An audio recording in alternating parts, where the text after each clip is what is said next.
রামানন্দ পেলেন গুরুর পদ। সারা দিন তার কাটিয়ে জপে তপে। সন্ধ্যাবেলায় ঠাকুরকে ভোজ্য করেন নিবেদন। তারপরে ভাঙে তার উপবাস, যখন অন্তরে পান ঠাকুরের প্রসাদ। সেদিন মন্দিরে উৎসব।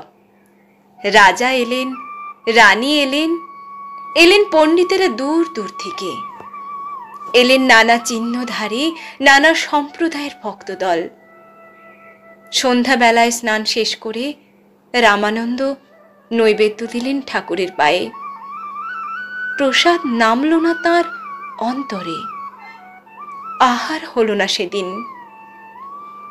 এমনি যখন 2 সন্ধ্যা গেল কেটে, হৃদয় রইল শুষ্ক হয়ে, গুরু বললেন মাটিতে ঠেকিয়ে মাথা, ঠাকুর, কি অপরাধ করেছি?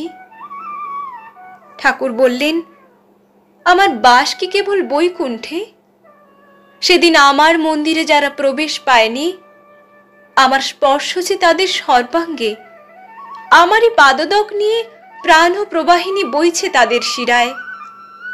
তাদের অপমান আমাকে বেজেছে। আজ তোমার হাতের নৈবেদ্য অসুচি। লোকস্থিতি রক্ষা করতে হবে যে প্রভু। বলে গুরু চেয়ে রইলেন ঠাকুরের মুখের দিকে। ঠাকুরের চক্ষু দীপ্ত হয়ে উঠল। বললেন, যে লোক সৃষ্টি স্বয়ং আমার, যার প্রাঙ্গণে সকল মানুষের নিমন্ত্রণ, তার মধ্যে তোমার লোকস্থিতির বেড়া তুলে আমার অধিকারের সীমা দিতে চাও, এত বড় স্পর্ধা? রামানন্দ বললেন, প্রভাতেই যাব এই সীমা ছেড়ে, দেব আমার অহংকার দূর করে তোমার বিশ্বলোকে। তখন রাত্রি 3 প্রহর। আকাশের তারাগুলি যেন ধ্যানমগ্ন।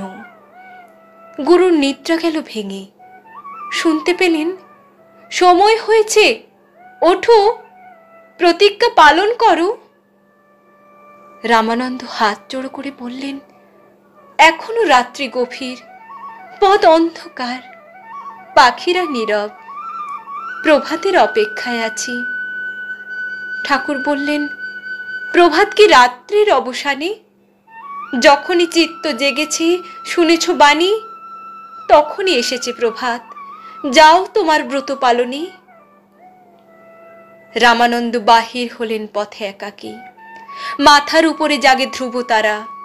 পার হয়ে গেলেন নগর, পার হয়ে গেলেন গ্রাম। নদী তীরে শ্মশান, চণ্ডাল শবদাহে ব্যাপৃত। রামানন্দ 2 হাত বাড়িয়ে তাকে নিলেন বক্ষে। সে ভীত হয়ে বললে, প্রভু, আমি চণ্ডাল, নাভা আমার নাম, হেও আমার বৃত্তি, অপরাধী করবেন না আমাকে। গুরু বললেন, অন্তরে আমি মৃত, অচেতন আমি, তাই তোমাকে দেখতে পাইনি এতকাল।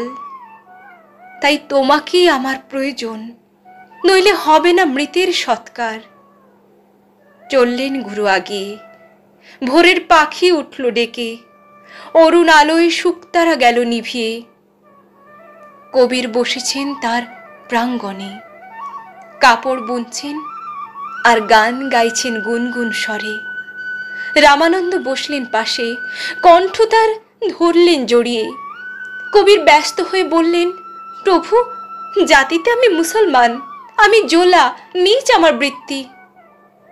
রামানন্দ বললেন, এতদিন তোমার সঙ্গ পাইনি বন্ধু, তাই অন্তরে আমি নগ্ন, চিত্ত আমার ধুলায় মলিন।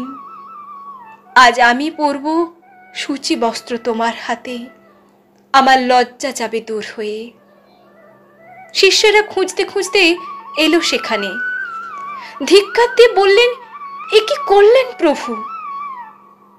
রামানন্দ বললেন, আমার ঠাকুরকে এতদিন যেখানে হারিয়েছিলুম, আজ তাকে সেখানে পেয়েছি খুঁজে। সূর্য উঠল আকাশে, আলো এসে পড়ল গুরুর আনন্দিত মুখে।